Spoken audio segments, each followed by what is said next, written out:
We are streaming live. Hello, I am Julian Katari, and this is Sacred Blue Heron Woman. This is the 134th session of Aloha I Need Out Living Conversations.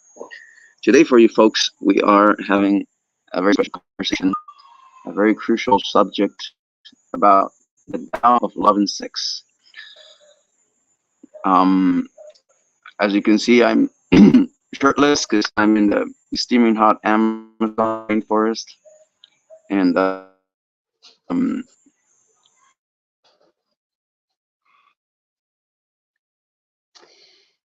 Your internet is breaking up, Julian. okay, yeah, the internet's really bad.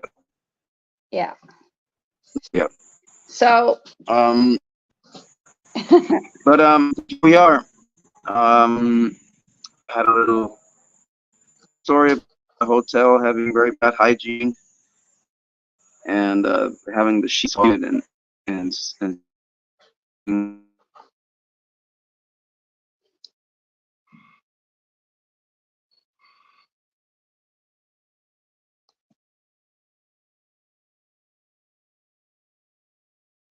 okay, so while we wait for Julian to return, we are going to talk about the Tao of love and sex tonight.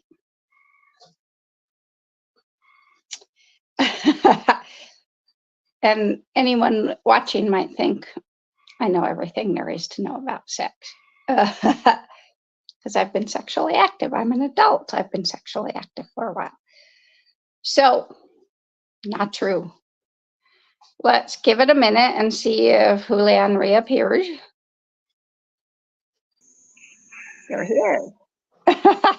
The shirtless Julian is back with us. It is really, really bad. It's going to be a bad internet connection. But Okay. we'll try it. And good thing that you're going to be doing most of the talking and you have the really interesting part of the information. So if I go out, I'll just go back here. Just keep going. Okay.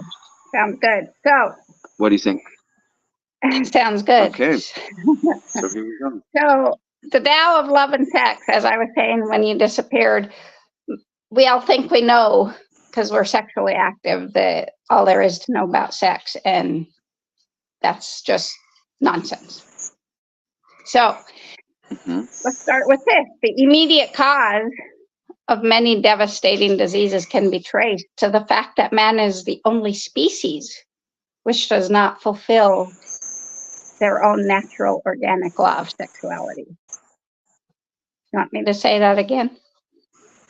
Mm-hmm. The immediate cause of many devastating diseases can be traced to the fact that man is the sole species who do not fulfill their natural organic law of sexuality.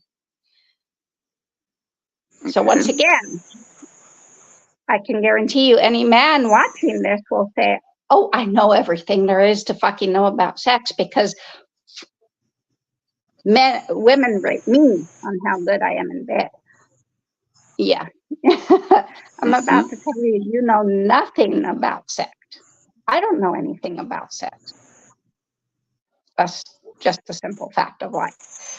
So, as we've talked about from the goddess religions, they were very sexual. They knew this, right? They didn't have disease.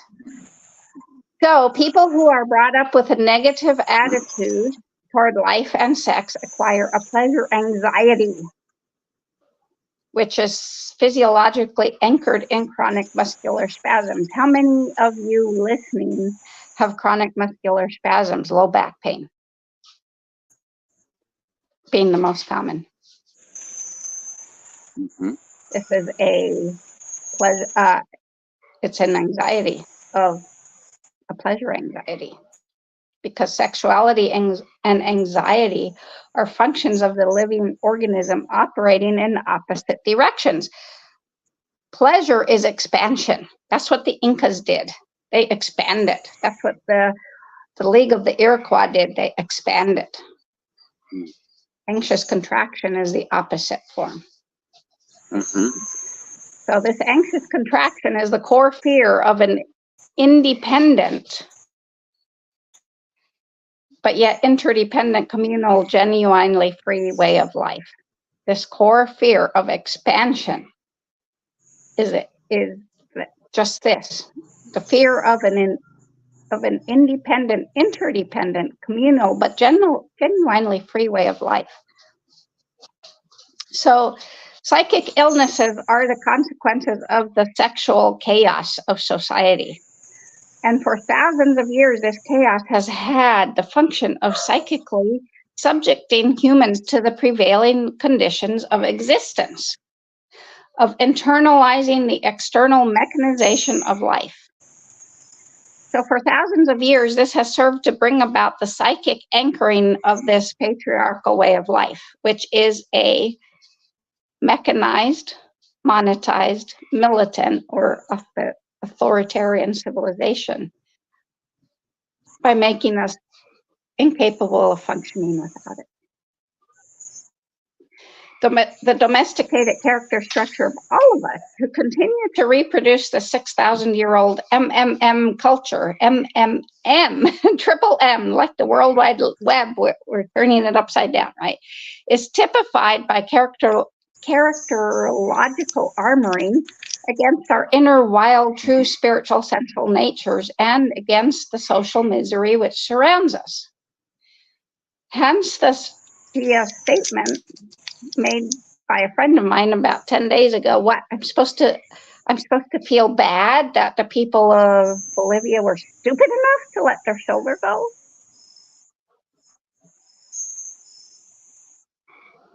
This is the MMM society, that the mechanized culture that armors us to this social misery. Right. This armoring is the basis of our isolated fear of responsibility, our isolated fear of sexual misery, neurotically impotent, rebellious, pathologically tolerant. Pathologically tolerant. What is pathologically tolerant? Putting on a mask and getting a shot. Right.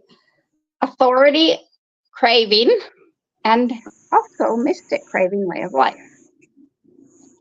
The structuring of masses of people to be blindly obedient to authority is not brought about by parental love, it's brought about by the authoritarian family, the militant family.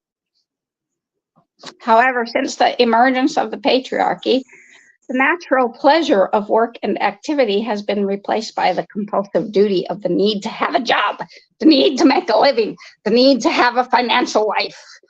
Right. The authoritarian dictatorial regime of every kind seeks through compulsive morality and compulsive work to destroy the spontaneous decency and natural self-regulation of our vital energies. So the social organization of humanity has the natural function of both protecting work and the natural fulfillment of love. Knowledge, work, and natural love are the sources of our lives. Think about it. The birds build nests every year for their young. That's work. It takes a lot of work to build a nest to lay an egg in. They do it without complaining. They don't get paid by the hour to build their nest. Then it takes work to go find the food to feed the young. They do this without complaining. Same with the deer. Same with every other creature out there. None of them get paid in either gold or silver or anything. So knowledge, work, and natural love are the sources of our lives.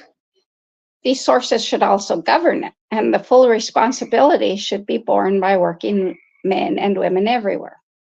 So social power exercised by the people, through the people, and for the people, born by the natural feeling for life and respect for the performance of work, would be invincible. So the unity and congruity of culture and nature, work and love, morality and sexuality longed for from time immemorial will remain a dream as long as we continue to condemn the biological demand for natural sexual fulfillment. Genuine democracy and freedom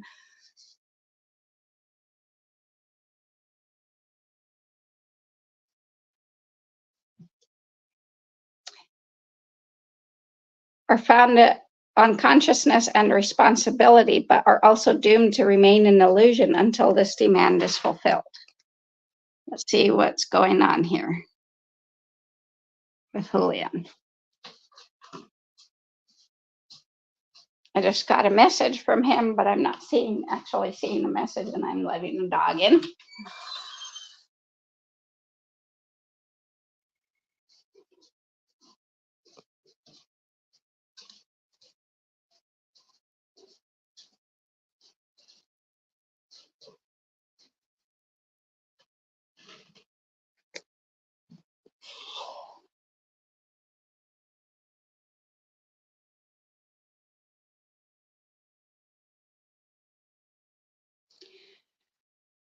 So genuine democracy and freedom is not a condition which can be given,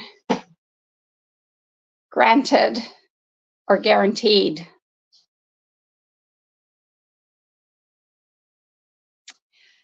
To a group of people by an elected or totalitarian government.